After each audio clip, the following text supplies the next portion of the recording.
It can totally spread through a kiss. If you share food, share cups, if someone has cavity in the house, if one of the kids get a cavity, pretty soon all the other kids are gonna get cavities, and same thing with the moms.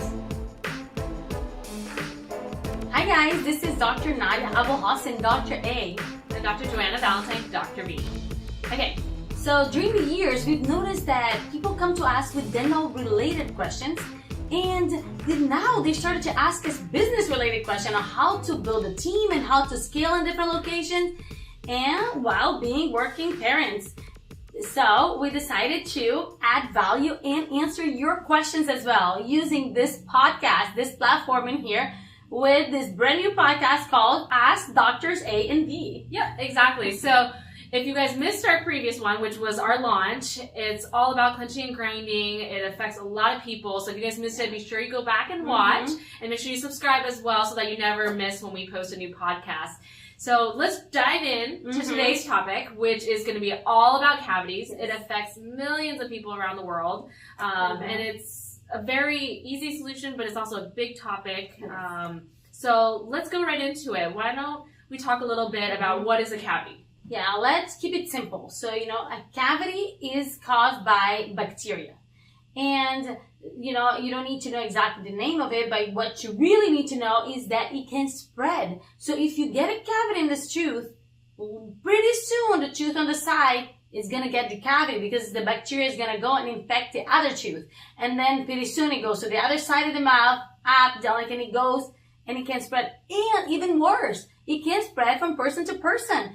It can totally spread through a kiss. If you share food, share cups, if someone has cavity in the house, if one of the kids get a cavity, pretty soon all the other kids are going to get cavities, and same thing with the moms. Right? Yeah, and this really hit home to me because as you guys know, I have a little one. She's 15 months, and so when Caitlin was born, I made it my mission to tell all my pregnant moms, new moms, that when the baby's born, they're born sterile. They don't have any of the cavity causing bacteria. Yeah. So if mom's coming in and they have a ton of cavities that's not fixed, I'm like, whoa, we got to make sure we take care of this because you're going to transfer that bacteria to the baby, and then all of a sudden, as they grow up, they're set into this track of I constantly get cavities, but we could have prevented it, long before just by minimizing the amount of, bacteria exposure to the baby. So that's really important.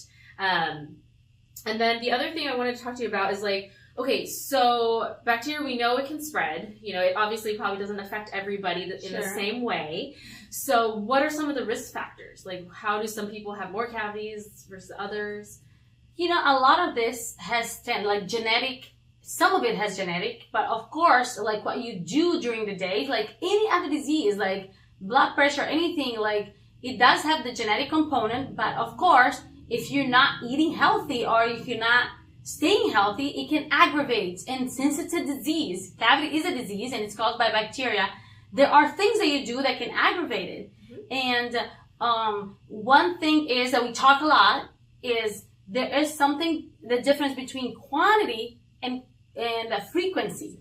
Okay, so what is it? There are food that almost gives the strength to the cavity, right? And everybody's like, oh my God, the dentist does not like anyone to eat sugar. It's because, of course, sugar and any carb, it gives the strength to the cavity. I'm going to explain you to how. So when you eat something that, if you eat sugar right now and eat dessert, your mouth is going to become more acidic, right? And when you have this acidity in the mouth, it's going to cause a little holes, we call pores in the teeth, and then bacteria can take advantage and get in, right? And then start to damage. And if you keeps breaking down the tooth structure over time. Exactly. Right? And the thing is, if you eat, for example, now, after 20 to 30 minutes, whatever it is, then the mouth goes back to normal. The acidity goes away and it goes back to normal. But you know how many people love to keep eating all the time, every 20 minutes, and it's or they have the coffee and you sip on a coffee, you put it in here. Then you leave, you come back, sip on a coffee, go, and then go.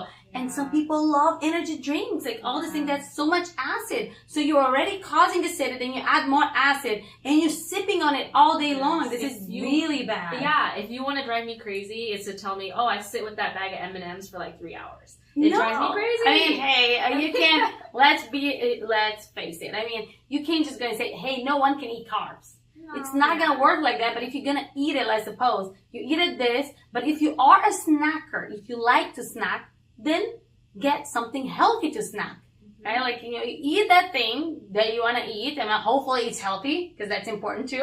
Oral health is very related to all your body health, and it's not only right there. So if you're going to eat snacks, make sure that your snacks at least does not contain a lot of carbs or sugar. Exactly. And the key is carbs, because a lot of times, people don't think about like, oh, a cracker.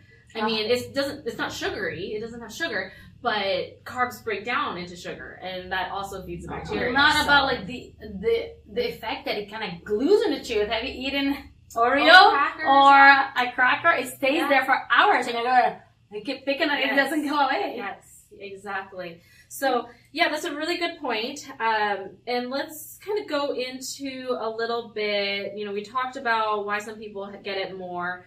But let's talk about another common question where parents specifically, they'll come in and they'll basically be told that, the kid has a cavity. Yes. And then the parents are like, well, why does it matter? Like, it's a baby tooth. It's going to fall out. So, yeah.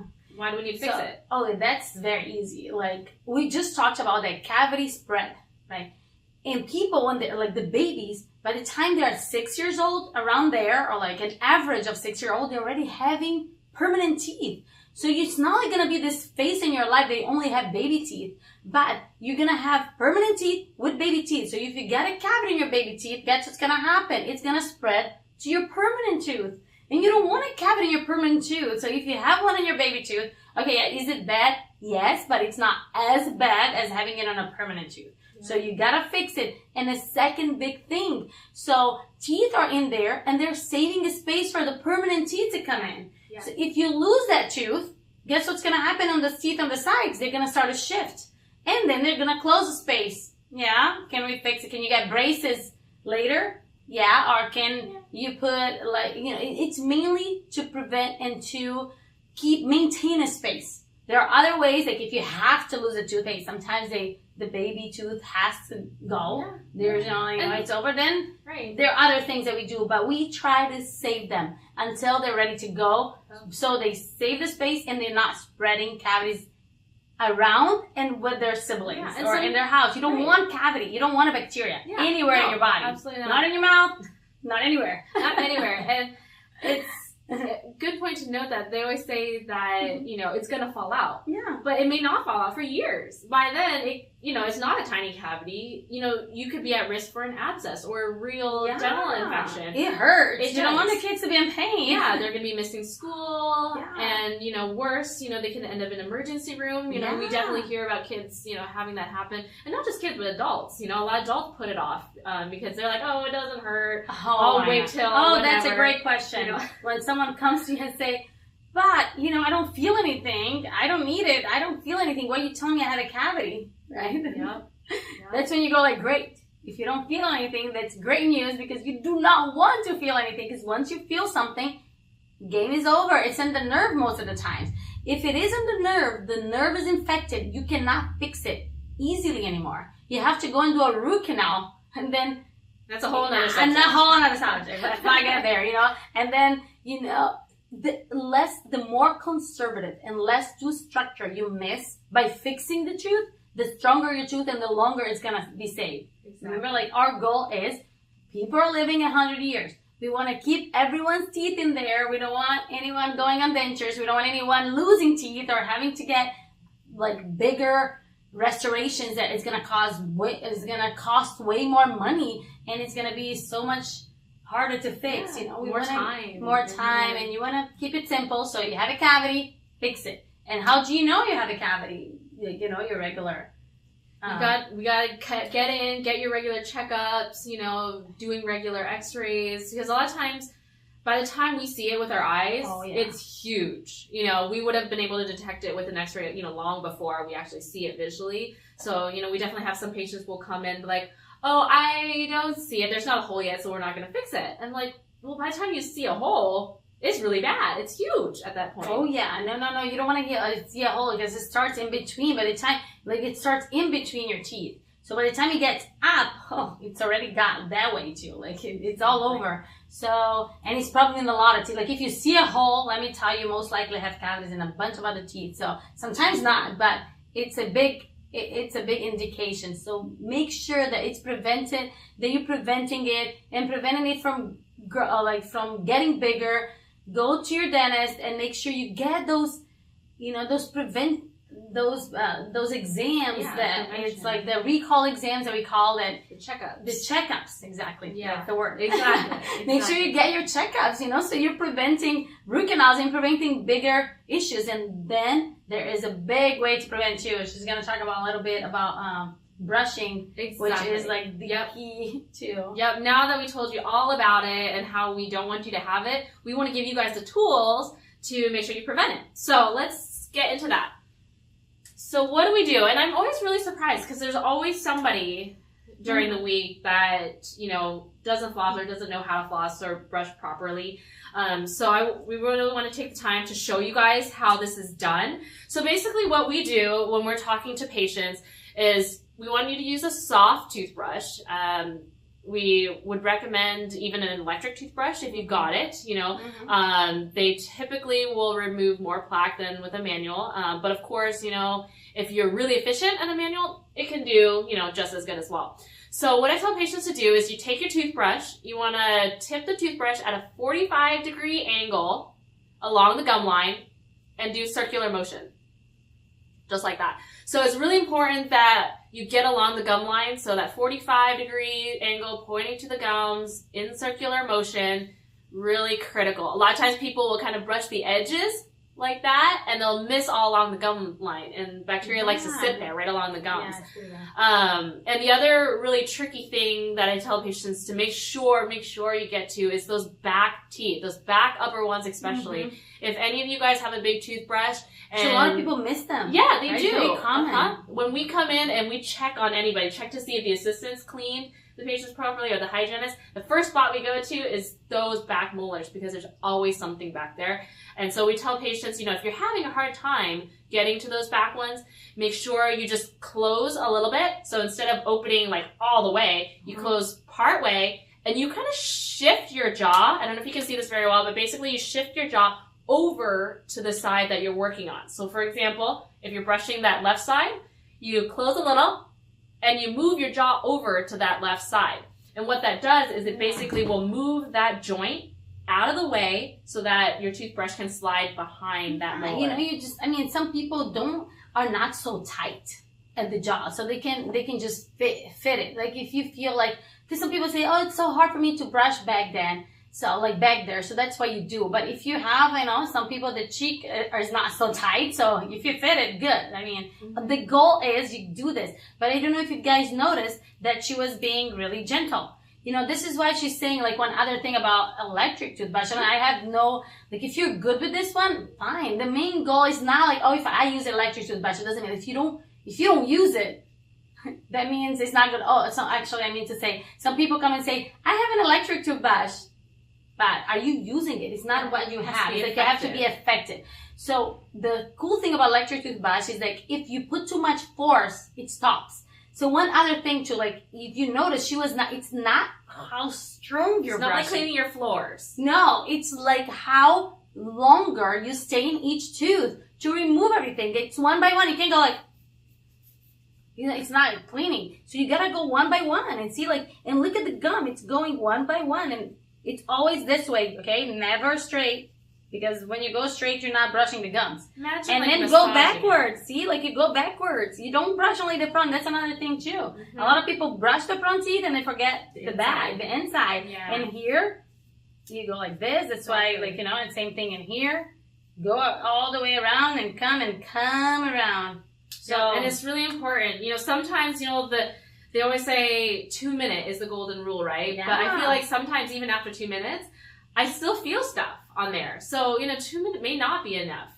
Make sure that you go back through as long as it takes. Sometimes I'll say, just turn on your favorite song. That's about 2.5 minutes. Mm-hmm. That's a great way to kind of make sure you time yourself. Because a lot of people are like, I brush 2 minutes. I'm like, I think that was about 30 seconds. Because my husband does it all the time. He does it. He is always like, I'm done. It's 2 minutes. I'm like, no, that wasn't 2 minutes. So make sure you take the time. Yeah. Be thorough. This is so much easier than getting work done at the dentist. This is like, and then you can prevent so much. And of course, it comes with the flossing. Yes, flossing. We can come back in here and talk totally about the.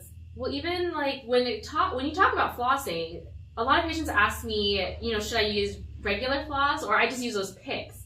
Do people ask you about that? And like, are they good? If they use just those. Versus regular. Yeah.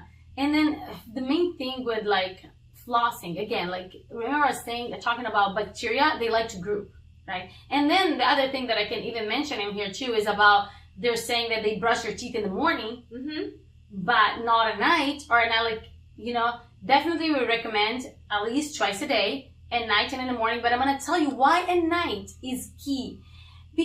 And how all this flossing and all these things, so I'm gonna make it as a one topic.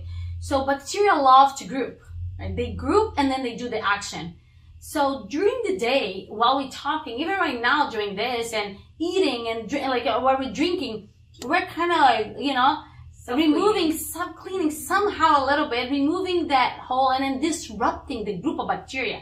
But at night, they're full strength. You're talking about 8 hours, depending on how many hours you sleep. 8 hours doing the damage with nothing to interrupt. Yeah. I tell patients they're like having a party. They are. Like, you gotta be a party pooper and like, you gotta solve that party.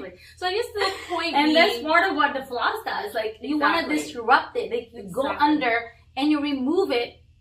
Not only you're removing, you're breaking them apart. You're cleaning it. You have to do it all the time. Exactly. Because people say that they brush, but, I'm like, brushing gets you about 90%.